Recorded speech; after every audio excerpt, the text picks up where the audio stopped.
ప్రభాత శ్లోకం. నిద్ర లేవగానే అరచేతిని చూచు మంత్రం.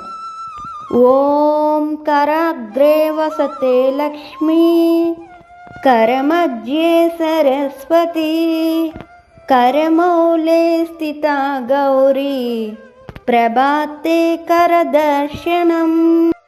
భూమి శ్లోకం. భూదేవిని క్షమించమని అడగడం.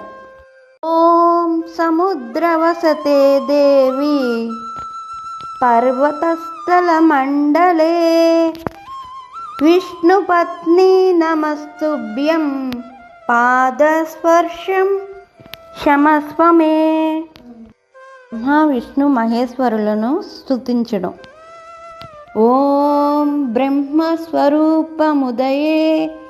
మధ్యాహ్నేతు మహేశ్వరం సాయం జాయే సదా విష్ణుం త్రిమూర్తిం చ దివాకరం.